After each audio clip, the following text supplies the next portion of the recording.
विलुप्तमूर्धन्यलिपिक्रमाणां सुरेन्द्रचूडापदलालितानां त्वदङ्घ्रिराजीवरजः कणानां भूयान प्रसादो मयि नाथ भूयात। कान्तिपुर टेलिभिजन को कार्यक्रम धर्म संवाद हेरेर रहिरहनुहुने सम्पूर्ण अध्यात्म प्रेमी प्रभुचरण अनुरागी सम्पूर्ण सज्जन महानुभावहरू, कार्यक्रम धर्म संवादको यो श्रृङ्खलामा यहाँहरू सम्पूर्ण धर्मभित्रको विज्ञान खोज्न, धर्मभित्र व्यवहार खोज्न, धर्मभित्र समाजको रूपान्तरणका क्रान्तिकारी आयामहरू खोज्नका लागि एकचित्त हुनुहुने सम्पूर्ण दर्शक महानुभावहरू, आज हामी कार्यक्रम धर्म संवादमा हाम्रो देशको नेपाल जो सांस्कृतिक पहिचान बोकेको राष्ट्र हो, बहुधार्मिक, बहुसामाजिक, बहुभाषिक लगायत बहुसांस्कृतिक स्वरूपमा विश्वमा एउटा अलग्गै चिनारी बोकेको हाम्रो यो एउटा विलक्षण दिव्य आध्यात्मिक राष्ट्रमा बडा दशैं विजया दशमी नेपालीहरूको सबैभन्दा ठुलो महान चाड र यो दोस्रो ठुलो महान चाडको रूपमा यमपञ्चक अब छिट्टै सुरु हुँदैछ। यो यमपञ्चकको सन्दर्भलाई लिएर तिहार, यमपञ्चक, दीपावली, त्यसभित्र जोडिएका जो 5वटा चिजहरू हो त्यसलाई मैले क्रमिक रूपमा व्याख्यान गर्नेछु। के हो यमपञ्चक, किन यति ठुलो अर्थ बोकेको छ, फेरि दर्शक महानुभावहरूले यो ठुलो र सानो यसको इकाइ मापन केले गर्ने त भन्दा त्यो धेरै एउटा राज्यलाई नै त्यसको अर्थतन्त्रलाई देखि लिएर त्यसको हाम्रो आवत जावतदेखि लिएर हरेक चिजलाई धेरै ठुलो छलाङमा परिवर्तित गर्ने, चलायमान गर्न सक्ने भएर बडा दशैं, यद्यपि शास्त्रीय महत्त्वका दृष्टिले भने यी सबै पर्वहरू एक आपसमा उत्तिकै घनीभूत रूपमा विशिष्ट छन्, अलग्गै पहिचान बोकेका छन्। यो दोस्रो ठुलो महान चाड तिहार, जसलाई हामीले तिहारको रूपमा बुझ्दछौँ, विशेष गरी दीपावली भनेर बुझ्दछौँ। यो के हो? जो कार्तिक कृष्ण पक्ष त्रयोदशीको दिनबाट यो दीपावली यानी कि यमपञ्चक सुरु हुन्छ। दीपावली जो लक्ष्मी पूजाको दिनलाई दीपहरूको, बत्तीहरूको आवली, त्यसको माला बनाइने भएर दीपावली भनिएको हो। कार्तिक कृष्ण पक्ष त्रयोदशी जो धनतेरसको रूपमा भगवान धन्वन्तरीले देवासुर सङ्ग्राममा देवताहरू एकातिर, दानवहरू एकातिर भएर समुद्र मन्थन गर्ने क्रममा भगवान धन्वन्तरीले अमृत कलश हातमा लिएर प्रकट हुनुभएको दिन भएर यो कार्तिक कृष्ण पक्ष त्रयोदशीलाई धनतेरस, धन्वन्तरी त्रयोदशी संस्कृतको त्यो अपभ्रंश भएर धनतेरसको रूपमा पनि त्यो धेरै हाम्रो समाजमा, भारतीय समाजमा, नेपाली समाजमा उत्तिकै रूपमा यो प्रज्वलित छ, प्रकाशित छ र लोकप्रिय छ। धनतेरस, धन्वन्तरी त्रयोदशी, यसमा हाम्रो नेपाली परम्परामा काग तिहार यो दिन पर्दछ। काग तिहारबाट शुभारम्भ भएको यमपञ्चक हो। किन अब यमपञ्चक शब्दलाई बुझ्न जरुरी छ दर्शक महानुभावहरू? यम भनेको यमराजको एउटा नाम हो, जसले धर्म र अधर्मको ख्याल राखेर अधर्मलाई दण्डित गर्दछन्, पापाचारलाई दण्डित गर्ने, त्यो नियमन गर्ने जुन तत्त्व हो त्यसका अधिष्ठात्री देवता हो, तिनलाई यम भनिन्छ। त्यसलाई यमराज भन्ने शब्दले हामी बुझ्दछौँ।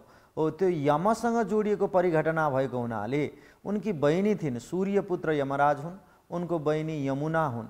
त्यो दाजु बहिनीको पारस्परिक संवादमा र त्यो परिघटनामा आधारित भएको भएर यमपञ्चक हो। यानी कि यी दिनहरूमा यमराज आफ्नो बहिनी यमुनाको घरमा जाने र यमदूत चाहिँ लोक चाहिँ यमराजका दूतहरूबाट, चित्रकूट लगायतका दूतहरूबाट मात्रै शासित हुने र 5 दिन चाहिँ यमराजले आफ्नो लोकलाई छाडेर यमुना आफ्नी बहिनीकोमा जाने भएर यो 5वटा दिनलाई दिव्य मानिन्छ, जहाँ यमराजले रहित नरक रहन्छ। त्यहाँबाट अरू कर्मचारीहरूबाट, उनका दूतहरूबाट त्यो कार्य सञ्चालन हुन्छ। उनी चाहिँ आफ्नो बहिनीकामा जान्छन् र बहिनीको शर्त थियो, उनले के वरदान माग्छौ बहिनी भन्दाखेरि हरेक वर्ष यी 5 दिन चाहिँ हजुरले मेरो घरमा आउनु पर्दछ भनेर यमराजलाई सँग त्यो एउटा वरदान माग्नु भएको विशिष्ट परिघटना हाम्रो हिन्दू वैदिक सनातन धर्म ग्रन्थहरूमा व्यापक मात्रामा उल्लेख गरिएको छ।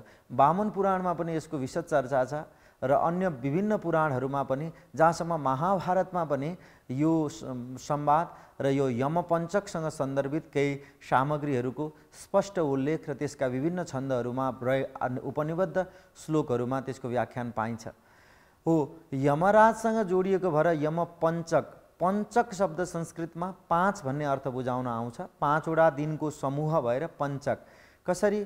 कार्तिक कृष्ण त्रयोदशी, चतुर्दशी, अमावास्या जो औँसी, यसै गरी प्रतिपदा र द्वितीया गरेर यी 5 वटा दिन चाहिँ यमपञ्चकबाट बुझिन्छ। दर्शक महानुभावहरू, पहिलो दिन हामी काग तिहार, कागको पूजन गर्दछौँ। साथसाथै यो दिन धन्वन्तरी भगवानको दिव्य प्रादुर्भाव भएको हुनाले आरोग्यको कामना गर्दछौँ। साथसाथै पछिल्लो चरणमा यो धनतेरसको दिन नयाँ सामान घरमा भित्र्याउने, सुन चाँदीका वस्तुहरू घरमा सन्ध्याको समय पारेर भित्र्याउने, त्यसले गर्दाखेरि अखण्ड धनधान्यवती लक्ष्मीको हमेसा निवास घरमा रहने र त्यो घरमा कहिले पनि दुर्भिक्ष, दारिद्र्य, दुःख, हैरानी नरहने र लक्ष्मी माताको असीम अनुकम्पा रहेर त्यो समृद्ध जीवन, सुखी जीवन, एउटा आनन्द उल्लासपूर्ण जीवन हुने विश्वास शास्त्रमा पाइन्छ। र यो दिन यद्यपि यी सामग्रीहरू किन्नु भन्ने उल्लेख ठ्याक्कै कुनै शास्त्रमा त्यो प्रकारले प्राचीन शास्त्रहरूमा नपाइए तापनि लोकचलनमा हाम्रो विशेष गरी भारतीय समाजमा एउटा कुरा मैले बीचमै दर्शक महानुभावहरूलाई बुझाउँछु। शास्त्रीय दृष्टिले भारतीय भन्ने शब्दले हामी पनि समेटिन्छौँ। यद्यपि देशको रूपमा अलग भए तापनि भारतीय शब्दले हाम्रो प्राचीन वाङ्मय भरत राजाद्वारा, राजा भरतको शासनमा रहेको यो पुरा धरती भन्ने बुझिन्छ। आज राजनीतिक रूपमा त्यहाँभित्र केही देशहरू छन्, तर यो पवित्र धरती जहाँ यो संस्कृति रहेको छ। अब यस प्रकारले धनतेरस र काग तिहार एकै दिन पर्दछ। कागको पूजन हाम्रो नेपाली परम्परामा गरिन्छ। कागलाई खाना खान दिने पहिलो दिन र कागको पूजन गर्ने, कागलाई विधिपूर्वक उसको आदर गर्ने र कागलाई किन गरियो भनेदेखि काग एउटा चलाक पन्छी हो, एउटा चलाक चरा हो। कागले खबर, यहाँको खबर उता लिएर जान्दछ। साथसाथै एउटा काग चाहिँ हरियो रुखमा बसेर काग करायो, उसले एउटा आफ्नो ध्वनि दियो भने घरमा शुभ आगमनको सङ्केत हुने, राम्रा चिजहरूको सङ्केत। र त्यही काग फेरि सुकेको रुखमा बसेर करायो भने त्यसले अलिकति नराम्रो चिजको सङ्केत गर्ने हुनाले त्यो पहिलेको समयमा, अहिलेको जस्तो इन्टरनेट, यो विभिन्न सामाजिक सञ्जाल प्राविधिक रूपमा यति समृद्ध नहुन्जेलसम्म, यो सञ्जालको जगत, सञ्चारको जगत यति धेरै विकसित नहुँदाखेरि हाम्रो परम्परामा कागले खबर बोकेर आउने, साथसाथै कागले बारीमा रहेका किरा फट्याङ्ग्राहरू खाइदिएर त्यसको उर्वराजन्य शक्तिलाई, धरतीको उर्वराको जुन क्षमता हो, सामर्थ्य हो, त्यसलाई वृद्धि गर्ने भएको हुनाले र कागले एकात्मकताको शिक्षा दिने हुनाले, जस्तो कि एउटा काग एक ठाउँ अप्ठ्यारो परेर करायो भने त्यहाँ एकैछिनमा धेरै कौवाहरू जम्मा हुन्छन्, उनीहरू एकीकृत भएर काम गर्दछन्। त्यो भएर मनुष्यलाई एकीकृत भएर काम गर्नका लागि यो एउटा प्रतिबिम्बको रूपमा, त्यसको सङ्केतको रूपमा कागको हामी पूजन गर्दछौँ। र साथसाथै एउटा प्रसिद्ध श्लोक छ संस्कृत भाषामा, जहाँ चाहिँ विद्यार्थीहरूसँग 5 वटा लक्षण हुनुपर्दछ। त्यो 5 वटा लक्षण जोसँग हुन्छ त्यो विद्यार्थी उत्तम हो। काकचेष्टो वकध्यान स्वान निद्रस तथैव च अल्पाहारी गृहत्यागी विद्यार्थी पञ्चलक्षण भनेर विद्यार्थीहरूको 5 वटा लक्षण बताइन्छ। त्यहाँ काकचेष्टा भने काकचेष्ट रहनुपर्छ, यानि कि कागको जस्तो, कौवाको जस्तो अत्यन्तै सतर्क र सावधान जीवन हुनुपर्दछ। एकदम आलस्यपूर्ण जीवन हुनु हुँदैन, अत्यन्त हरदम चलाक रहनुपर्छ भन्ने अर्थमा पनि हामीले एउटा पर्यावरणसँग जोडिएको पन्छीको पूजनबाट यो पर्व यमपञ्चक सुरु हुन्छ। त्यसै दिन धन्वन्तरी बनाइयो। भोलिपल्ट कुकुरको पूजन गर्ने। यो कुकुरको पूजनको सन्दर्भमा म यहाँ केही कुरा उल्लेख गर्छु। हाम्रो संस्कृतिको विराट पक्ष यसले प्रतिबिम्बित गर्दछ। अरे जहाँ कुकुरको पूजन गर्दछ जुन संस्कृतिले, हामीसँग कुकुरको मात्रै नभएर जलको पूजन गर्ने, स्थलको पूजन गर्ने, वृक्षको पूजन गर्ने, भूमिको पूजन गर्ने, मृत्तिका माटोको पूजन गर्ने, पाषाण ढुङ्गाको पूजन गर्ने, शिला न्यास जसरी गरिन्छ एवं प्रकारले हाम्रो दैनन्दिन जीवनमा आवश्यक परेर आउने हर तत्त्वहरूको पूजन गर्न हाम्रो वैदिक सनातन सभ्यताले सिकाएको छ। जस्तै अग्नि देवता, वातु देवता, चन्द्रमा देवता, दित्या देवता, रुद्रो देवता, मरुतो देवता भन्ने यी पवित्र वेदका ऋचाहरू पाइन्छ। जस्तै हामीसँग हाम्रो दैनन्दिन जीवनमा आवश्यक हुनाले अग्नि, आगोलाई देवताको रूपमा बुझिन्छ, त्यहाँ अग्निलाई हामी देवता मान्दछौँ। वातु देवता, वायु पवनलाई हामी देवताको रूपमा मान्दछौँ। माटा, ढिस्का, तुलसी, यसै गरी बर, पिपल, हरेक पर्यावरणसँग जोडिएका चिजहरूलाई हामी पूजन गर्दछौँ। एउटा यो प्रकृति प्रधान चिज हो। त्यही भएर कुकुर पनि त्यही, जसरी बोल्दाखेरि समाजमा कुकुर भन्ने शब्दले यद्यपि त्यो मनुष्यसँग अरू जनावरहरूभन्दा सबैभन्दा नजिक रहेको चिज छ त्यो। जस्तै गाईहरू, घोडाहरू यता उपयोगिताले आए, नभएदेखि अरू जीवहरूसँग तुलना गर्दाखेरि कुकुर मनुष्यसँग सामञ्जस्य गर्नका लागि मान्छेको निकट रहने एउटा प्राणी हो। ऊ मानिससँग त्यति धेरै भयभीत हुँदैन। मनुष्यकै घरमा, बाटोमा, गल्लीमा ऊ रहन्छ। त्यो भएर कुकुरको पूजन गर्ने, कुकुरलाई भैरव देवको वाहनको रूपमा, भैरवको रूपमा मानिन्छ। त्यसले सम्पूर्ण अरिष्ट चिजहरूलाई नाश गर्दछ। कुकुर एउटा स्वामी भक्त हुन्छ। जस्तो प्रकारले ठुला ठुला परिदोषहरू, घटनाहरू, अपराधहरू पत्ता लगाउनका लागि कुकुरको प्रयोग गरिन्छ। त्यो घरको सुरक्षा यति मजाले कुकुरले गर्दछ र त्यो मालिकलाई, कुकुरलाई जसले हमेसा उसलाई रोटी, बिस्किट लगायतको उसको प्रिय वस्तु खान दिन्छ, त्यसलाई उसले कहिल्यै सताउँदैन, उसको अभिरक्षण गर्दछ।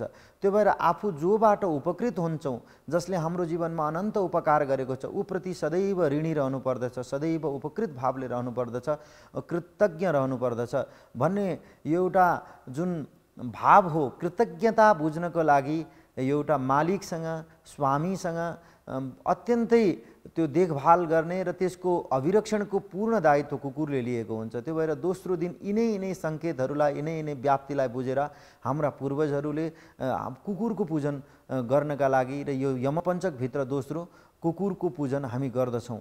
त्यही कुकुरलाई माला लगाइदिने, उसलाई विशेष प्रिय पदार्थहरू दिने गर्दछौँ। यसलाई नरक चतुर्दशी भनेर पनि बुझिन्छ यो दिनलाई। यसै गरी अर्को दिन काग तिहार हुँदै, कुकुर तिहार हुँदै गाई तिहारमा जान्छ। अनि लक्ष्मी पूजनको दिनलाई दीपावली भनेर हामीहरूको बिचमा प्रसिद्ध छ। साथसाथै दीपावली पर्व भारतमा चाहिँ रहेको समाजमा विशेष गरी दीपावलीलाई बढी मान्यता दिइन्छ। अरू काग, कुकुर लगायत जहाँ नेपाली भाषीहरू, नेपाली पहाडिया लवज बुझेकोहरूसँग त्यो होला, नभए समीपवर्ती जो हाम्रै संस्कृतिको अवलम्बन गर्ने देशमा पनि यो प्रकारको छैन। त्यहाँ दीपावलीलाई धुमधाम मनाइन्छ र हाम्रो दिन त्यहाँ दीपावलीको विशेष अवसरमा हामी पनि घर सफाई गरेर त्यो सन्ध्यामा अनेक थरी दीप प्रज्वलन गरेर शास्त्रोक्त विधिबाट तुलसी मठ सफा गरेर गाईको गोबरले लिपेर त्यो 108 दीप प्रज्वलन गर्ने, विभिन्न प्रकारका रङ्गी बिरङ्गी फुलहरूले, त्यो माल्यले त्यो ठाउँ सजाउने र लक्ष्मी माता फोहोरमा बस्नुहुन्न, कहिल्यै पनि लक्ष्मी माता उज्जवलतामा बस्नुहुन्छ। त्यो भएर लक्ष्मी माताको आगमनका लागि, धनधान्यकी देवीलाई भित्र्याउनका लागि त्यो दीपावली धुमधाम रूपमा गरिन्छ। साथसाथै गाई पूजाको जुन सन्दर्भ छ, गाईको विज्ञान हाम्रा पूर्वजहरूले एउटा यस्तो रहस्यात्मक विधिबाट प्राप्त गर्नुभएको छ कि गाई भनेको उसको रोम रोममा, उसका अङ्ग प्रत्यङ्गमा हाम्रो हिन्दू सनातन सभ्यताले मानेका 33 करोड देवताहरू गाईको अङ्ग प्रत्यङ्गमा बस्दछन्। त्यो भएर 33 करोड देवताको जुन परिकल्पना छ, ती एक एक इन्द्राय नमः, वरुणाय नमः, कुबेराय नमः, सूर्याय नमः, चन्द्रमसे नमः भनेर यसरी अलग अलग देवताको पूजन गर्न सम्भव छैन छोटो समयमा हरेक दिन। त्यो भएर गौ माताको पूजन गर्दाखेरि त्यहाँ भएका त्यस गौमातामा अवस्थित सम्पूर्ण देवी देवताको पूजन हुने धार्मिक विश्वास छ। सामाजिक दृष्टिले हेर्ने हो भने गाईभित्र यति धेरै विज्ञान छ, गोमूत्रमा यति धेरै ताकत छ, त्यो गोबरमा यति धेरै ताकत छ। आजको आधुनिक विज्ञानले पनि गाई दुग्धमा भएको त्यो मेधाशक्तिलाई पुष्टि गरेको छ। गोमूत्रबाट हामीले विभिन्न प्रकारका रोगहरू, त्वचाका रोगहरू, यो चर्मजन्य रोगहरूको शुद्धि प्राप्त छौँ। त्यो त्वचामा कान्ति आउँदछ। गाईको गोबर र गौत मिलाएर घोलेर त्यसको अनुलेपन गर्ने, त्यो सुकेपछि दिव्यसँग स्नान गर्ने, एवं क्रमले शरीरमा कान्ति, त्वचामा कान्तिको वृद्धि हुने, त्वचालाई राम्रो गर्ने, साथसाथै रक्त संशोधन हुने गोमूत्र पानबाट लगायत गाईको विज्ञान त यति धेरै छ कि त्यो एउटा श्रृङ्खलामा चर्चा गरि नसक्ने छ। आदरणीय दर्शक महानुभावहरू, कुनै दिन कार्यक्रम धर्म संवादमा गो विज्ञानमा केन्द्रित नै हामी कार्यक्रम प्रस्तुत गर्नेछौँ। त्यो भएर गौ पूजन, त्यसै गरी दीपावली र अर्को दिन गोवर्धन पूजा र यसै दिन गोरु पूजन गर्ने र गोवर्धनको पूजा गर्ने प्रचलन रहेको छ। गोवर्धन भनेको के हो भने जहाँ गाईको वृद्धि हुन्छ, जो गोतत्वको वृद्धि हुन्छ, जहाँ गोबरको एउटा ठुलो पहाड बनाएर त्यसको पर्वत आकारमा त्यसलाई लिएर त्यसको ढिस्का जस्तो बनाएर अनि त्यसको पूजन गर्दछौँ। त्यसको तात्विक अर्थ के हो, गोबरलाई किन त्यसरी पूजन गरियो भन्दा यसको घटना पुराणसँग गएर जोडिन्छ। द्वापर युगमा भगवान श्रीकृष्णको जति पनि त्यहाँ परिजनहरू हुनुहुन्थ्यो, उहाँको पिताजी वसुदेव लगायतका ब्रजधामका निवासीहरूले ब्रजगोप गोपाङ्गनाहरू मिलेर हरेक वर्ष जलका अधिष्ठात्री देवता देवताहरूका राजा इन्द्रको पूजन गर्दथे। भगवान कृष्णले बताउनुभयो इन्द्रको पूजन किन गर्ने पिताजी भन्दा वसुदेवले भन्नुहुन्छ कि इन्द्रले हामीलाई जल वर्षा गर्दछन्। अरे जल प्रकृतिबाट इन्द्रले त्यो हामीहरूले पूजन नगरे पनि उनको धर्म हो, त्यो त मेघ हुँदै त्यो जल त पृथ्वीलाई आउँछ। बरु हामीहरूले खनिजमा विभिन्न औषधि मूलक तत्त्वहरू रहेको हुनाले गोवर्धन पर्वतको पूजन गर्नुपर्दछ पिताजी भनेर त्यो इन्द्रको पूजनलाई निरोध गरेर त्यहाँ गोवर्धनको पूजन गराइन्छ। त्यो गोवर्धन पूजामा इन्द्र बडो रिसाएर घनघोर वृष्टि त्यो 7 दिनसम्म अनवरत जल वर्षा गरेर त्यो ब्रजधामलाई विप्लव गर्नका लागि, त्यसलाई पूर्ण जलमय गरेर विनाश गर्नका लागि इन्द्र उद्यत हुँदाखेरि कृष्णले पुरा आफ्नो चैतन्य शक्ति प्रकट गर्नुभएको थियो र त्यो गोवर्धनको उत्तुङ्गतालाई, गोवर्धनको महिमालाई उजागर गर्नुभएको थियो। त्यो भएर त्यो दिन गोवर्धनको पूजन गर्ने प्रचलन रहेको छ त हाम्रो यो यमपञ्चकभित्र।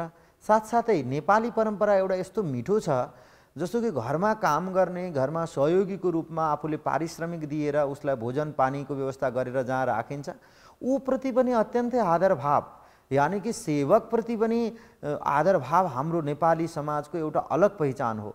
यो हली पूजन गर्ने, त्यो हली भन्ने पहिले कृषि प्रधान हाम्रो देश हुँदाखेरि धेरै जग्गा जमिन हुनेहरूले घरमा त्यो गोरु जोत्नको लागि आफ्नो सेवक एउटा सहयोगीजन राखिएको हुन्थ्यो, त्यो उसको पनि पूजन गर्ने, उसको पीडा बुझिदिने। त्यो भएर एउटा यो पनि प्रचलन त्यही दिन रहेको छ।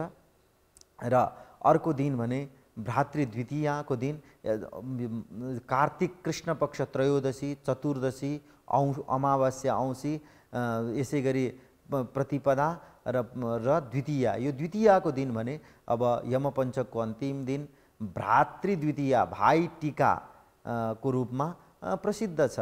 बडो अनौठो एउटा यसले सामाजिक समरसतालाई बोकेको छ।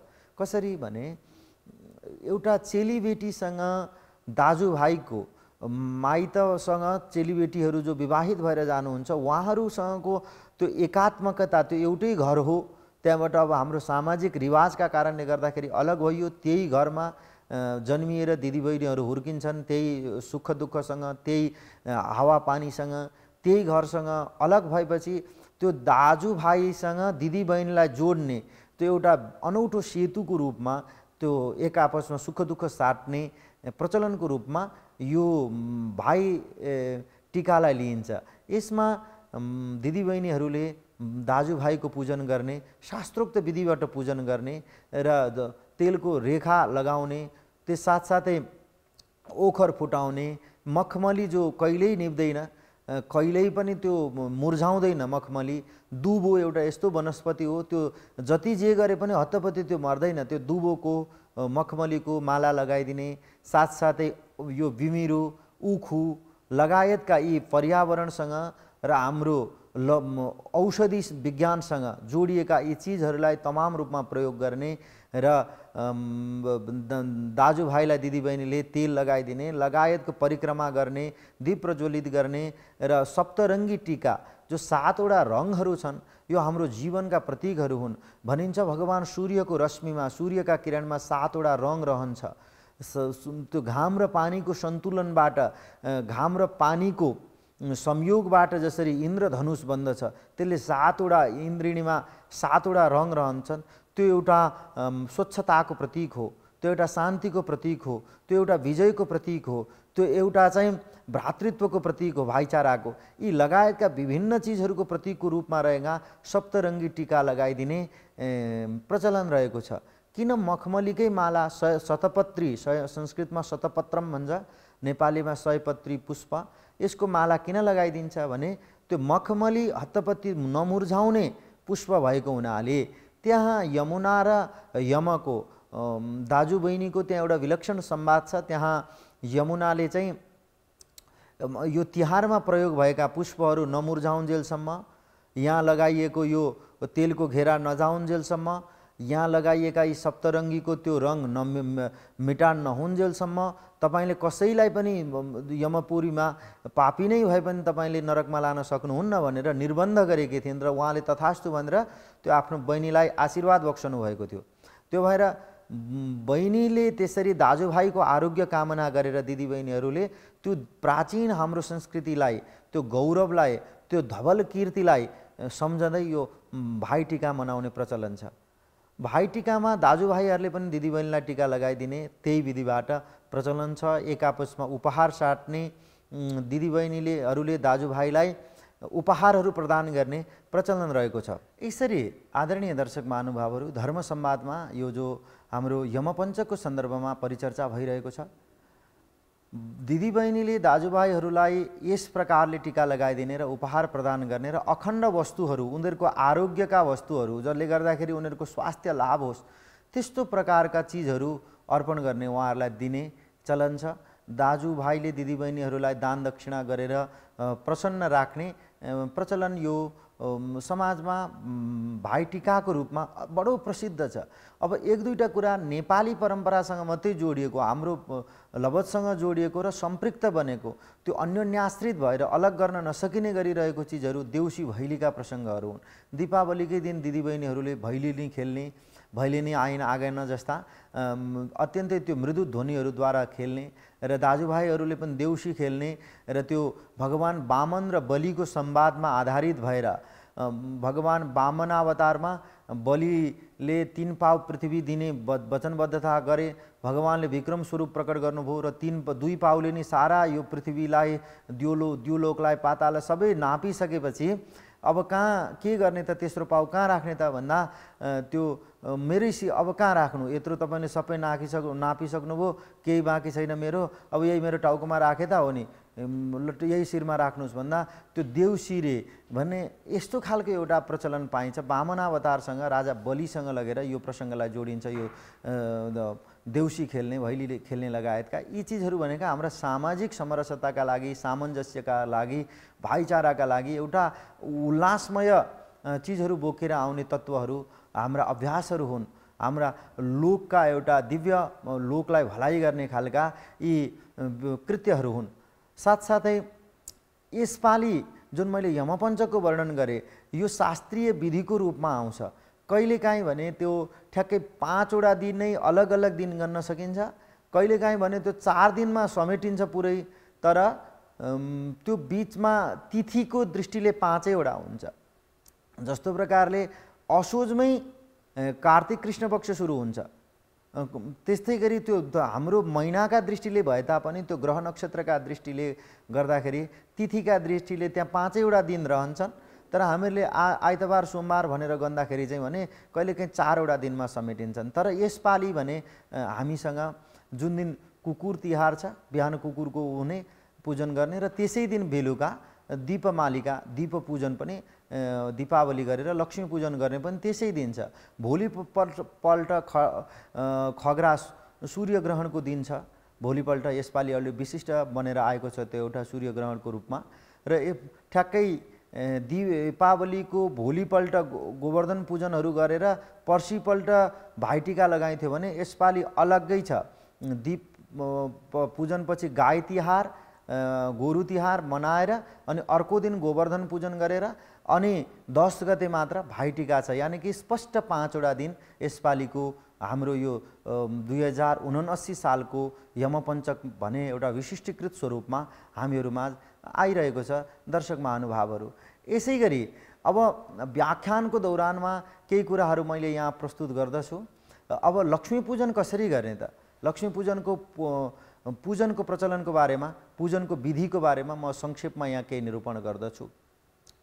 त्यो दिन परबाट आफ्नो सारा घर सरसफाई गर्ने, धोई पखाली गर्ने, कहिल्यै प्रयोगमा नआउने पूजा बर्तनहरू पनि, ती भाँडाकुँडाहरू पनि पुरा साफ गर्ने प्रचलन रहेको छ। जो हामी सजाएर राख्छौँ तिनीहरूको प्रयोग धेरै कम मात्रामा हुन्छ, दैनन्दिन उपयोगितामा थोरै पात्रहरू ती भाँडाकुँडाहरू हुन्छन् भने पनि घरका सारा भाँडाहरू धोई पखाली गर्ने, सारा कुना काप्चाका फोहोरहरू निकाल्ने एउटा सामाजिक प्रचलनको रूपमा रहेको छ। किनभने भगवती महारानी लक्ष्मीजी फोहोरमा कहिल्यै बस्नुहुन्न, उहाँलाई कञ्चन ठाउँ प्राप्त गर्न चाहिएको भएर। त्यसैगरी सन्ध्याको बेलामा विभिन्न मुहुर्तहरू, सन्ध्यादेखि सुरु गरेर विभिन्न मुहुर्तहरूमा लक्ष्मी पूजन गर्ने गरिन्छ।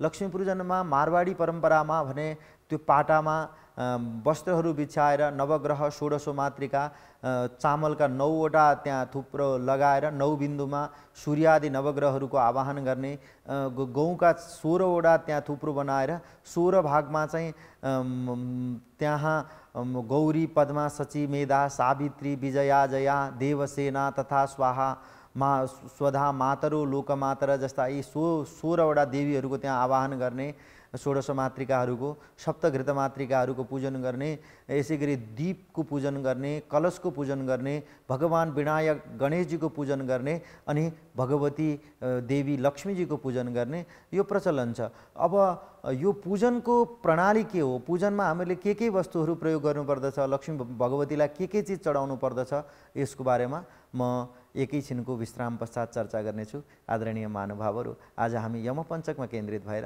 धर्म संवाद चलाइरहेका छौँ।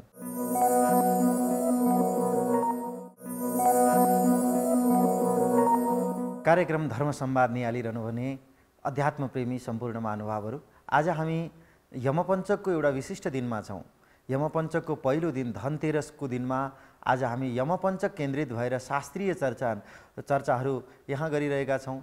पुराणमा कसरी यो यमपञ्चकलाई लिएको छ, सांस्कृतिक रूपमा किन यति धेरै यसले ठुलो महत्त्व पायो र हामीसँग ओतप्रोत बनेर हाम्रो धुकधुकीमा, हाम्रो मनमा, हाम्रो यावत दिनचर्यासँग यो पर्वले किन यति विशिष्टकृत स्थान प्राप्त गर्यो भन्ने विषयमा शास्त्रीय पक्षहरूको म यहाँ उठान गरिरहेको छु। धनतेरसमा विभिन्न वस्तुहरू भित्र्याउने, जो मैले अघि कार्यक्रमको पीठिकामा पनि बताएँ, यो दिन शुभ मुहुर्त पारेर घरमा धनधान्य भित्राउनाले गर्दाखेरि अझ विशिष्ट चाँदीका सिक्काहरू, चाँदीका पदार्थहरू बनाउँदाखेरि ब्रासलेट लगायतका औँठीहरू, त्यसका चिजहरू जति पनि बनाइन्छ, चाँदीका सुनका वस्तुहरू आज भित्राउनाले त्यहाँ अखण्ड सौभाग्यवती बनेर अखण्ड धनधान्यकी देवी लक्ष्मी माता रहनुहुने हाम्रो लोकचलनमा आएको छ। यद्यपि यसको गहिरो शास्त्रीय प्रमाण भने दीपावलीको रूपमा, यमपञ्चकको रूपमा रहेको छ। यो धन्वन्तरीको दिनमा सामग्री किन्नकै लागि अलग त्यस्तो खालको प्रमाण अद्यावधि प्राप्त गरिएको छैन। तर त्यो यद्यपि सिद्धम लोकविरुद्धम, एउटा लोकमा रहेको जुन ताकत हुन्छ त्यो लौकिक परम्परामा एउटा यमपञ्चकको यानि कि माता लक्ष्मीलाई नै केन्द्रीकृत गरेर उहाँकै प्रधानतामा यो पूजन हुन्छ। लक्ष्मी पूजन, दीपमालिका, दीपावली, त्यो भएर यी वस्तुहरू भित्र्याउनु एउटा मङ्गलका सूचकहरूको रूपमा प्रचलनमा रहेको छ। म यहाँहरूसँग लक्ष्मी पूजनको विधिको निरूपण गर्दै थिएँ। कसरी पूजन गर्ने त भने माता लक्ष्मीलाई, उहाँको प्रतिमालाई राख्ने, उहाँको फोटा, जो श्री विग्रह, जो लक्ष्मीजीको विग्रह हो, चित्रहरू राख्ने फोटाहरू माता लक्ष्मीजीको, दीपकको, कलशको, गौरी गणेशको, यसै गरी नवग्रह 16 मातृकाहरू सबैको प्रतिष्ठापन गर्ने। त्यहाँ भएर सम्भव भएसम्म त्यो मन्त्र जान्ने पण्डितजीहरू, जो पुरोहितहरू हुनुहुन्छ, गुरु पुरोहितहरूलाई बोलाएर घरमा पूजन गराउने। त्यो भएपछि के हुन्छ भने उहाँहरूले मन्त्रपूर्वक, मन्त्रवाचनपूर्वक त्यो पूजन गराउनुहुन्छ र त्यसमा सिद्धि प्राप्त हुन्छ।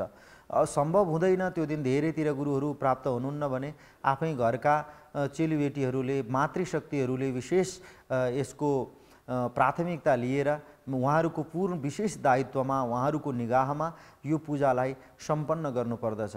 साथसाथै आफ्ना जति पनि व्यवसाय भवनहरू छन्, आफ्ना जति पनि त्यो व्यापारका केन्द्रहरू छन्, दुकानहरू छन्, यो सबमा अखण्ड भाग्यवती, अखण्ड धनधान्यकी देवीको पूजन गर्नुपर्दछ। त्यसमा षोडशोपचारबाट अर्घ्य पाद्य आचमनीय स्नानीय जलबाट भगवती देवीको प्रतिमालाई स्नान गराउने, पञ्चामृतले स्नान गराउने, त्यसपछि पुनः शुद्ध जलबाट स्नान गराउने, वस्त्र उपवस्त्र विभिन्न प्रकारका सौभाग्यका सामग्रीहरू ल्याएर लक्ष्मी मातालाई चढाउने, अर्पण गर्ने, साडी लगायतका राता वस्त्रहरू ल्याएर, यसै गरी के त्यो एउटा सौभाग्यको प्रतीक हो, त्यसो अखण्ड भाग्यको प्रतीक हुनाले त्यस्ता खालका वस्तुहरू चढाउने, सिन्दुर लगायतका यी श्रृङ्गारका माताजीहरूले आफूलाई सुन्दर बनाउनका लागि जति चिजहरू प्रयोग गर्नुहुन्छ, काइँयो गाजल लगायतका यी वस्तुहरू पनि माता भगवतीलाई चढाउने, अर्पण गर्ने हाम्रो लोकचलन रहेको छ। हाम्रो त्यस्तो एउटा प्रकारको विश्वास रहेको छ। ती सौभाग्यका सामग्रीहरू मातालाई अर्पण गर्ने, यसै गरी विचित्र आफ्नै हातले सकिन्छ भने नैवेद्य बनाएर हलवा पकवान जस्ता नैवेद्यहरू चढाउने, मिठाईहरू अर्पण गर्ने र नैवेद्य पश्चात प्राप्त भएसम्मका विभिन्न थरी सयपत्री, जाइजुई, चमेली जस्ता पुष्पहरूको मखमली र विशेष गरी कमलको पुष्प चढाउने, किनभनेदेखि माता लक्ष्मीजी कमलको पुष्पमा रहनुहुन्छ, त्यो कमलमा बस्नुहुन्छ माताजी। त्यो भएर कमलमा निवास गर्ने भएको हुनाले सरसिज नयने सरोज हस्ते धवलतराम सुगन्ध माल्य शोभे भगवती हरिवल्लभे मनोज्ञे त्रिभुवन भूति करे प्रसिद्ध मह्यम जस्ता पवित्र वेद मन्त्रहरू पाइन्छन्। भगवती कमलवासिनी हुनुहुन्छ। त्यो कमलको पुष्प त्यो दिन सकेसम्म प्राप्त भएसम्म मन्त्र वाचनपूर्वक श्रीसते लक्ष्मीसते पत्न्या बहोरात्रे पार्श्वे नक्षत्राणि रूपमश्विनो व्यात्तम जस्ता दिव्य मन्त्रहरूको अनुगुञ्जनसहित त्यो मन्त्रको वाचनसहित अर्पण गर्ने भगवतीलाई। घन्टी बजाउने, शङ्ख बजाउने र महाआरती 108 बत्तीहरूबाट महाआरती भगवतीको उतार्ने, जटासहितको नरिवल ल्याएर त्यो सजाएर त्यो नरिवलमा पनि कपडा लपेटेर दुईतिर लक्ष्मीजीको दुई भागतिर त्यसको द्वार जस्तो बनाएर राखिदिने, नारियल फुटाउने त्यो घरको मूलद्वारमा त्यसै दिन त्यो जल वरपर छर्किने, त्यो नारियलले त्यो कसैको पनि दुर्भाग्यलाई कसैका अरिष्ट ग्रहहरूलाई त्यो नरिवल फुटाउँदाखेरि त्यसको ध्वनिले मन्त्रपूर्वक त्यो फुटाइएको छ भने त्यसले नाश गर्दछ र व्यक्तिका अरिष्ट ग्रहहरू आफूलाई पीडा दिने खालका ती दुष्ट ग्रहहरू विनाश भएर उसको भाग्यको रूपान्तरण सकारात्मक रूपान्तरण हुने विश्वास गरिन्छ। त्यसै गरी महाआरती उतार्ने भगवतीको विभिन्न मन्त्रहरूद्वारा र जय जयकार गर्दै गर्दै अनि भगवतीका श्री सूक्तम पाठ गर्ने प्रचलन त्यो दिन श्री सूक्तम कनकधारा स्तोत्रम जस्ता यी दिव्य स्तोत्रहरूको दिव्य मन्त्रहरूको पाठ गर्नुपर्दछ। हिरण्यवर्णाम हरिणीम सुवर्ण रजतस्रजाम चन्द्राम हिरणमयीं लक्ष्मीं जातवेदो मा आवह ताम आवह जातवेदो लक्ष्मीमनपगामिनीं यस्यां हिरण्यं विन्देयं गामस्वं पुरुषानहम्। त्यो लक्ष्मीजीको प्रसन्नताले मैले घरमा गोधनलाई प्राप्त गरौँ, मैले अश्वधनहरूलाई प्राप्त गरौँ, मैले विभिन्न धन धान्यलाई प्राप्त गरौँ, म अखण्ड मलाई आयुष्मन्तम करू तुमाम भन्ने वचन मलाई हे भगवती मेरो अकालमा मृत्यु नहोस् हे देवी, हे लक्ष्मी माता हजुरको कृपाले गर्दा मैले पूर्ण जीवन प्राप्त गरेर शतवर्ष कल्प बनेर मैले शतायु जीवन व्यतीत गर्न सकूँ भन्ने यस्तो खालको मङ्गलमय वचनहरू त्यहाँ पाठ गर्ने आफूले। त्यसै गरी त्यहाँ अन्तिममा आउँछ श्रीर्वर्चस्वमायुष्यमारोग्यमाविदात् शोभमानं महीयते धनं धान्यं पशुं बहुपुत्रलाभं शतसंवत्सरं दीर्घमायुः। त्यहाँ श्रीर्वर्चस्व आरोग्यम आविदात शोभमान महीयति जस्ता मैले आरोग्यलाई प्राप्त गरौँ, म एउटा दरिद्र दुःखी जीवन मैले व्यतीत गर्नु नपरोस्, म समृद्ध बनेर अत्यन्तै धनाढ्यको रूपमा मैले अभावहरूमा मेरा दिनचर्याहरू नजाउन् भन्ने यस्ता खालका मङ्गल कामनाहरू गर्दै भगवतीको समाराधना गर्नुपर्दछ दीपावलीको दिन। साथसाथै सकेसम्म आफ्नो शरीरलाई क्षति नहुने गरिकन उपवास रहने, उपवास बस्न नसक्दाखेरि पवित्र वस्तुहरूको ग्रहण गर्ने, दूषित बासी चिजहरू सडे गलेका चिजहरू र यो मांस मदिरा जस्ता यी चिजहरू लक्ष्मी पूजनको दिन भगवतीको पूजन भन्दा अगाडि कहिल्यै सेवन नगर्नु राम्रो हो। तथापि यो दिनमा त गर्नै हुँदैन, बडो पवित्रताका साथ, शारीरिक पवित्रताका साथ, मानसिक पवित्रताका साथ र वाचिक पवित्रताका साथ तीनटा पवित्रता, बोलीमा जेसकै नबोलेर, खानकीमा जेसकै नखाएर, त्यसै गरी मनले जेसकै नसोचेर राम्रो कुरा सोच्ने, राम्रो कुरा बोल्ने र राम्रो कुरा सेवन गरेर यो पूजन गर्नुपर्दछ। यसभित्र अध्यात्म पनि लुकेको छ भगवतीको पूजनमा। अब गौमाताको पूजनको बारेमा यति कुराहरू बताइएको छ कि हाम्रो सनातन संस्कृतिका कति शास्त्रहरू छन्, ऋग्वेद, यजुर्वेद, सामवेद, अथर्ववेद, उपनिषदहरू, यसै गरी वशिष्ठ स्मृति, याज्ञवल्क्य स्मृति, पाराशर स्मृति, अत्रि स्मृति लगायतका यी प्रह्लाद स्मृति लगायतका यी दिव्य स्मृति ग्रन्थहरू, निर्णय सिन्धु, धर्म सिन्धु जस्ता दिव्य धर्म ग्रन्थहरू, अनि यसै गरी भागवत आदि पुराणहरू, उपपुराणहरू, महाभारत, रामायण, गीता, यी कुन शास्त्रमा गौको महिमा छैन? सबै शास्त्रमा गौलाई केन्द्रीकृत रूपमा त्यसको एउटा मेरुदण्डको, त्यसको धुकधुकी मुटुको रूपमा परिचालित गरिएको छ। त्यो भएर हाम्रो देश त अझ गोरक्षाबाट गोरखा भएको, त्यो अपभ्रंश स्वरूपमा गोरखा भएको, गाईको अभिरक्षण गर्ने भएर गोरक्षा हुँदै हुँदै त्यो क्षको उच्चारण ख हुने भएको भएर त्यो हाम्रो लोकचलनमा गोरखा राज्य बनेको भन्नेसम्मका हाम्रा इतिहासका जानकारहरूले, इतिहासविदहरूले लेख्नु भएको छ, बताउनु भएको छ। त्यो भएर यो गाईको पूजनको त बेछट्टै महिमा रहेको छ। समादरणीय दर्शक महानुभावहरू, साथसाथै अरू पनि त जनावरहरू हुन्, किन गाईलाई मात्र यति मान्यो भन्दा गुणा पूजा स्थानम गुणीषु न च लिङ्गम न च वयः। त्यो समाजमा गुणको पूजा हुने हो। कुन लिङ्गमा जन्मिया छ, कुन जातको हो यो हेरिँदैन, उसको उमेर पनि हेरिँदैन, उसँग भएको खुबीलाई जसरी हेरिन्छ। जस्तै हामीहरू बिरामी हुँदाखेरि डक्टरकै सन्निधिमा जान्छौँ, दाँतको समस्या हुँदा दाँतसँग सम्बन्धित डक्टरकोमा गएर हामी इलाज गर्दछौँ, मुटुको समस्या हुँदा मुटुसँगै सम्बन्धित डक्टरकोमा जान्छौँ। त्यसै गरी त्यो डक्टरसँग पनि मान्छे हो, अरू सामान्य पनि मान्छे हुन् भनेर त्यस्तो खालको त्यो समानताको चर्चा होइन। गाईभित्र भएको विशिष्ट गुणले गर्दाखेरि नै त्यो गौमाताको पूजन गरिएको हो। त्यो एक दिन त हामीहरूले विशेष उल्लासका साथ पूजन गर्नुको अर्थ के हो? हरेक दिन गाईको पूजन गर्नुपर्दछ। यो गौमाताको महिमा धेरै भएको हुनाले, यो भित्र धेरै अनुसन्धानको, व्याख्यानको विषय शब्दमा यो प्रतिबिम्बित भएको हुनाले यसका लागि मैले अघि पनि उल्लेख गरेँ, एउटा छुट्टै श्रृङ्खलामा हामी गोविज्ञानको बारेमा चर्चा गर्नेछौँ। यिनै चिजहरूबाट हाम्रो यो यमपञ्चक पूर्ण बन्दछ। अब त्यसै दिन तुलाको पूजन गर्ने, तुला भनेको यी कैँची लगायतका फलामबाट बनेका वस्तुहरूको पूजन गर्ने प्रचलन हुन्छ। मारवाडी परम्परामा त्यो गत्ता खातामा श्री, स्वस्ति, श्री, शुभ, लाभ, रिद्धि, सिद्धि जस्ता यस्ता दिव्य शब्दहरू लेखेर, श्री गणेशाय नमः, महालक्ष्मी नमः जस्ता मन्त्रहरू लेखेर, ओम नमः शिवाय, श्री रामचन्द्राय नमः, ओम नमो भगवते वासुदेवाय जस्ता यी पावन मन्त्रहरू त्यो खातामा लेखेर, अनि त्यो खाताको सञ्चार आउने आर्थिक वर्षदेखि हो त्यो खातामा लेख्ने प्रचलन कस्तो दिव्य एउटा परम्परा रहिआएको छ। त्यो भएर त्यसै दिन 108 दीप प्रज्वलन गरेर घरका चोठा कोठाहरूमा साथसाथै दीपमालिकाको पूजन गरेर राखिन्छ। माताहरूले रङ्गवल्ली गर्नुहुन्छ र लक्ष्मी माताको पाइला जस्तै उहाँकै पदचाप जस्तै बनाएर लिपेर विभिन्न आकारमा त्यो रङ्गवल्ली भनिन्छ, त्यसलाई रेखी जस्तो लगाएर घरलाई सजाइएको हुन्छ। यी सबैको एक एक शास्त्रीय पक्षहरू छन्। यो केवल फगत चलनको रूपमा मात्रै आएको होइन, यो माङ्गलिक भएको हुनाले, त्यसले लोकमङ्गल गर्ने हुनाले, दुनियाँको भलाइ गर्ने हुनाले, हाम्रो कष्ट दारिद्र्यलाई निवारण गर्ने हुनाले यो प्रचलन रहिआएको छ।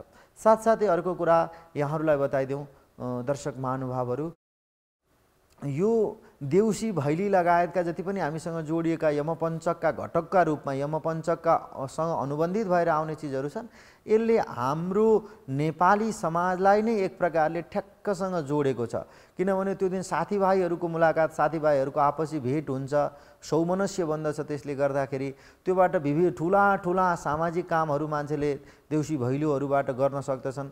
तर विकृति र विकारहरू चाहिँ जसरी होलीका पर्वमा छ, दसैँमा छ, त्यस्तै यसमा पनि छन्। अनावश्यक हो हल्ला गर्ने, त्यसमा आफू अनियन्त्रित हुने गरी मांस मदिरा पान गर्ने, ग्रहण गर्ने त्यसलाई, र त्यो समाजमा अलिकति विचलन धर्मिताको सृजना गर्ने पनि एउटा यसको नरमाइलो पाटो छ। हरेक पर्वमा जसरी त्यो बत्तीको मुनि अँधेरो हुन्छ भनिन्छ, त्यस्तै यो उज्जवल चाडपर्वहरूका अगल बगलमा पनि त्यसका केही विकृति र विकारहरू हुन्छ। योबाट भने चाहिँ हामी सतर्क र सावधान बन्नुपर्छ दर्शक महानुभावहरू। त्यो भएर हामीले शास्त्रीय पक्ष पनि नछलिने, हाम्रो मन आह्लादित पनि हुने गरी त्यस्तो एउटा समन्वयात्मक दृष्टिबाट हामीहरूले यो यमपञ्चकलाई मान्नुपर्दछ। पुनश्च म बताइदिन्छु, कार्तिक कृष्ण पक्ष, त्रयोदशी, चतुर्दशी, अमावास्या जसलाई हाम्रो नेपाली शब्दमा औँसी भनिन्छ, त्यसपछि प्रतिपदा र द्वितीया, यी 5 वटा निर्मल दिनहरू हुन्। यी 5 वटा दिनमा गरेका हरेक चिजहरू अक्षुण्ण रहन्छन्। यो कहिले पर्दछ? तिहार कुन महिनामा पर्दछ? हामी सबै विदित छौँ, यो कार्तिक महिनामा पर्दछ। कार्तिक महिनाको शास्त्रमा बडो विलक्षण महिमा रहेर आएको छ। जुन लक्ष्मी पूजनको जुन रात्रि हो नि, त्यसलाई सुखरात्रिको रूपमा, 4 वटा रात्रिमध्ये सुखरात्रिको रूपमा यसलाई लिइन्छ। त्यो सौख्य प्रदान गर्ने भएको हुनाले त्यो सुखरात्रि हो। त्यो दिन गरेका र यमपञ्चकका अवधिभित्र गरेका दान पुण्यहरू, पाठहरू, भजन सङ्कीर्तनहरूले अरू दिनमा गरेका भन्दा निकै ठुलो फल प्रदान गर्दछन्। त्यो अक्षुण्य पुण्य बनेर रहन्छ। यतिखेर गरेका दानहरू जसरी शिक्षा क्षयं गच्छति काल पर्ययात्, सुबद्ध मूला निपतन्ति पादपा, जलं जलस्थानगतं च शुष्यति, हुतं च दत्तं च सदैव तिष्ठति। हाम्रा नीतिकारहरूले बताउनु भएको छ, हामीले जीवनमा पढेको शिक्षा जो हो त्यो कालक्रमले हामी बुढो हुँदै जाँदाखेरि बिर्सिन्छौँ। हामीले प्लस 2 मा पढेको चिज, 11-12 कक्षामा पढेको चिज, पछि स्नातकोत्तर पढ्दै जाँदाखेरि ती चिजहरू तत्त कक्षामा हुँदाको जस्तो तरोताजा बनेर दिमागमा आउँदैनन्। भुलिन्छ शिक्षा पनि। शिक्षा क्षयं गच्छति काल पर्ययात्, समयको कारणले गर्दाखेरि। त्यस्तै गरी ठुला जरा गाडेर रहेका वृक्षहरू पनि शिशिर ऋतु, वसन्त ऋतु हुँदै सूर्य राता पहेँला भएर उदाउँछन्, अस्ताउँछन्, चराहरू चिरबिराउँछन्, फेरि चराहरू आफ्नो आफ्नो घोषमा जान्छन्। यसरी प्रकृतिको दिनचर्या जसरी चल्दछ त्यसै गरी ती रुखहरू पनि समयक्रमले सुक्दछन्, त्यसका पत्ता हाँगाबिगाहरू झर्दछन्। त्यो रुख जसरी खस्छन्, बल्ल्या बल्ल्या रुखहरूको पनि आयु हुन्छ। त्यसै सुबद्ध मूला निपतन्ति पादपाहा, पादपा भनेको वृक्षहरू। जलम जलस्थानगतं च शुष्यति, नदीको स्रोतहरू पनि सदैव एकनाश रहँदैन। वर्षा ऋतुमा त्यसमा धेरै स्रोत हुन्छ, अन्य ऋतुहरूमा हिउँदमा त्यसको नदीको प्रवाह कम हुँदै जान्छ। त्यो जल प्रवाहमा पनि सदैव एकता हुँदैन। तर यी पुण्यमय दिनहरूमा दिएका हुतम च दत्तम च, समर्पण गरेका, अग्निमा समर्पण गरेका, यसै गरी दीन दुखीहरूलाई गरेको दान सदैव तिष्ठति, हमेशा अक्षुण्ण पुण्यको रूपमा रहन्छन् ती पदार्थहरू हो। यसरी दान धर्मको पनि यो यमपञ्चकभित्र गरिएकालाई महिमा यिनीहरूको विलक्षण छ। आदरणीय दर्शक महानुभावहरू, अब पञ्चक शब्दले जसरी दर्शक महानुभावहरू 5 वटा दिनको समूह भनिन्छ, आध्यात्मिक दृष्टिले यो पञ्चकले जस्तो प्रकारमा पृथ्वी, जल, तेज, वायु, आकाश गरेर पञ्चमहाभूतबाट हाम्रो शरीरको सृजना हुन्छ हो। पञ्च ज्ञानेन्द्रिय र पञ्च कर्मेन्द्रियहरू छन् हो। यो 5 शब्द नै त्यो आध्यात्मिक रूपमा गहिरो, अत्यन्तै त्यसको विस्तारित अर्थ दिने चिज हो यो पञ्च शब्द। त्यो भएर यी चिजहरू एउटा मङ्गलमय दिनहरूभित्र गरेका सबै आराधनाहरू सफल हुन्छन्, सिद्धि हुन्छन्। ज्योतिष शास्त्रमा किन हामीहरूले केही घरको जग राख्नु पर्यो भने, घर बनाउन शुभारम्भ गर्नु पर्यो भने, शिलान्यास गर्ने, त्यो गुरुजीहरूलाई बोलाएर पूजन गर्ने, मन्त्रवाचनहरू गराउने प्रचलन के हो त? त्यहाँ किन मुहुर्त हेरिन्छ त? विवाह गर्दाखेरि किन शुभ मुहुर्त हेरिन्छ? त्यो मुहुर्तमा शक्ति हुन्छन्, देवताहरू अनुकूल बनेका हुन्छन्, ग्रहहरू अनुकूल बनेको दिनहरू हुन्छन्। जस्तो प्रकारले कोही व्यक्ति प्रसन्न भएको बेलामा केही चिज भन्नुभयो भने उसले सहजै दिन्छ। ऊ तनावमा भएको बेलामा तपाईँले त्यही व्यक्तिलाई केही चिज माग्नुभयो भने उसले दिँदैन, लाल पिरो हुन्छ। ऊ अहिले म हतारमा छु, यस्तो अप्ठ्यारोमा छु, के कराएको भन्न थाल्छ। त्यो भएर जसरी हामीहरूले केही चिज कोहीसँग माग्दाखेरि पनि उसको सहजतालाई विचार गरेर माग्दछौँ। पिताजीसँग केही चिज छोराले माग्नु पर्यो भने पिताजी कुन अवस्थामा हुनुहुन्छ, उहाँको अहिले अवस्था के छ भने उहाँ प्रसन्न भएको बेलामा माग्यो भने पिताजीले यति ठिकै छ मागो भनेर दिनुहुन्छ। पिताजी तनावमा भएको बेलामा माग्नुभयो भने गाली खाने त्यहाँ सम्भावना पनि हुनसक्छ। त्यही उदाहरणबाट देवताहरूलाई बुझौँ। देवताहरू सहज भएको अवस्था, ग्रहहरू सबै सूर्य, चन्द्र, मङ्गल, बुध, राहु, केतु, शनि, शुक्र जस्ता यी ग्रहहरू, यसै गरी भ्रामरी, पिङ्गला, सङ्कटा जस्ता यी ग्रहपत्नीहरू, जो ग्रहहरू अनुकूल बनेको दिन, सबै देवताहरू अनुकूल भएको समयलाई शुभ मुहुर्त भनिन्छ हैन हो। यो यमपञ्चकमा देवताहरूको अनुकूलता हुन्छ, सहजता हुन्छ। त्यो भएर हामीहरूले गरेका आराधनाहरू छिट्टै सफल बन्दछन्। त्यो भएर पूजनलाई एउटा कुरा मैले विशेष जोड गरेर भन्छु, लक्ष्मी पूजन शास्त्रीय विधिबाट गर्न जरुरी छ, तर भाव प्रधान हुनुपर्दछ। भावमिच्छन्ति देवता भनिन्छ, देवताहरूले भावको चाहना राख्दछन्। तपाईँले बाहिरी सरसामग्री चाहिँ सबै थोक जुटाउनु भयो, अर्घ्यपाद्य आचमनीय स्नानीय नैवेद्य धूपदीप जल सबै चिज तपाईँले जुटाउनु भयो, तर तपाईँको मनमा चाहिँ कालो घेरा छ, तपाईँको मन चाहिँ कलुषित छ भने देवताहरूले त्यो चिज ग्रहण गर्दैनन्। त्यो भएर मानसिक पवित्रता र वस्तुगत पवित्रता, पदार्थजन्य पवित्रता, यी सबै पवित्रताहरूलाई जोडेर अनुकूलतामा हामीहरूले यमपञ्चक मान्ने गर्दछौँ। काग तिहार, कुकुर तिहार, यसै गरी दीपावली, गाई तिहार, त्यसै दिन गोरु पूजन, अर्को दिन गोवर्धन पूजन हुँदै अनि हामी भाइटिका लगाएर यो सक्छौँ। साथसाथै हाम्रो नेपालमा एउटा महपूजा, मह भन्ने नेवारी भाषाको शब्द, यसको अर्थ आत्मा भन्ने, आफू भन्ने अर्थ हुन्छ। आफ्नो आत्मशक्तिको पूजन गर्ने प्रचलन पनि त्यो गोवर्धन पूजनकै दिन यसपालि मह पूजा हामी मनाउँदछौँ।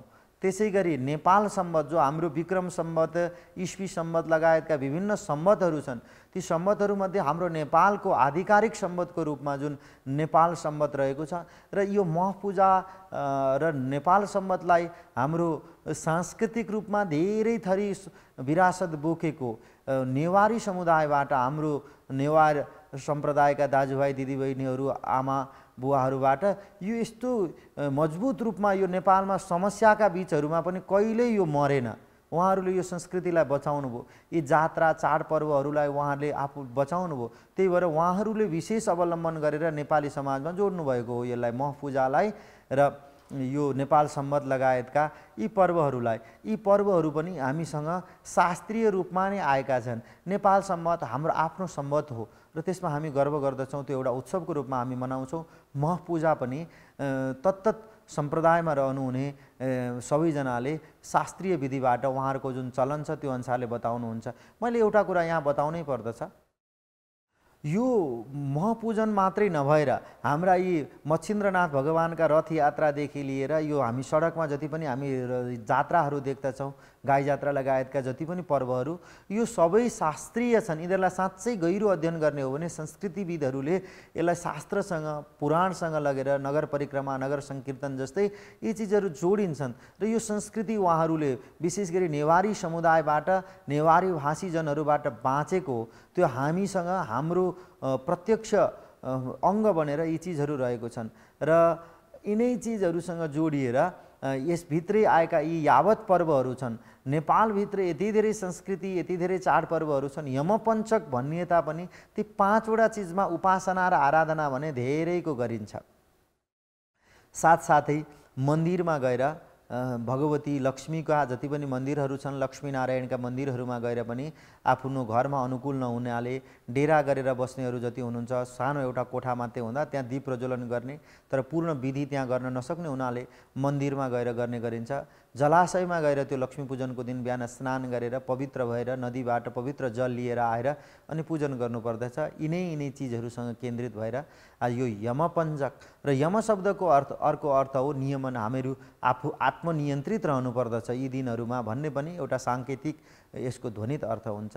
यिनै कुराहरूको उजागर गर्दै यमपञ्चक केन्द्रित व्याख्यान मैले यहाँहरू समक्ष प्रस्तुत गरेँ। माता लक्ष्मी परक केही श्लोकहरूको वाचन गर्दै त्यसको अनुगुञ्जनका साथ आजको म यो श्रृङ्खला यहाँहरूमा सम्पन्न गर्न गइरहेको छु। ओम वक्त्राब्जे भाग्यलक्ष्मीः करतलकमले सर्वदातारलक्ष्मीः दुर्दण्डे वीरलक्ष्मीर्हृदयसरसिजे भूतकारुण्यलक्ष्मीः सङ्ग्रामे शौर्यलक्ष्मीरे निखिलगुणगणाडम्बरे कीर्तिलक्ष्मी सर्वाङ्गे सौम्यलक्ष्मीर्मयि सुविजयतां सर्वसाम्राज्यलक्ष्मी। यो श्लोकमा लक्ष्मीजीका अनेक थरी स्वरूपहरूको, कारुणिक स्वरूप, उहाँको शौर्य स्वरूप, उहाँहरूको एउटा विद्या स्वरूप, उहाँको धनधान्य स्वरूप लगायतका विभिन्न स्वरूपहरूको आराधना गरिएको छ। महादेव्यै च विद्महे विष्णुपत्न्यै च धीमहि तन्नो लक्ष्मी प्रचोदयात्। यो लक्ष्मी गायत्रीको रूपमा यो मन्त्रलाई लिइन्छ। यिनै मन्त्रहरूलाई हामीहरूले प्रयोग गर्दछौँ यसको दिनमा। मातर नमामि कमले कमलायताक्षी श्री विष्णुहृत कमलवासिनी विश्वमातः क्षीरोदजे कमल कोमल गर्भ गौरी लक्ष्मी प्रसिद्ध सततम नमताम शरण्ये। केही वैदिक र केही हाम्रो लौकिक विभिन्न शास्त्रहरूमा उपनिबद्ध यी मन्त्रहरूलाई हामीले प्रयोग गर्दछौँ। त्यसका केही प्रसिद्ध मन्त्रहरूको पनि मैले यहाँ वाचन गरेँ। धर्म संवाद हेरिरहनुभएका हाम्रा कान्तिपुर टेलिभिजनका सम्पूर्ण प्रिय दर्शक महानुभावहरू, आजको यो यमपञ्चक केन्द्रित धर्म संवाद यहीँ टुङ्गिनेछ। यहाँहरू सबैजनालाई यमपञ्चकको, दीपावलीको, यसै गरी भाइटिकाको, मह पूजाको, नेपाल सम्वतको, आउँदै गरेको छठ पर्व लगायतका यी चिजहरूको एकमुष्ट म यस धर्म संवाद अन्तर्गत शुभकामना दिन चाहन्छु। दिन अभिनन्दनीय बनुन्, प्रत्येक क्षण यहाँहरूका उल्लासमय बनुन् र यो तिहारलाई, हाम्रो दीपावलीलाई हामी उत्सवमय वातावरणमा भाइचारापूर्वक मनाउनेछौँ। हस्, धन्यवाद।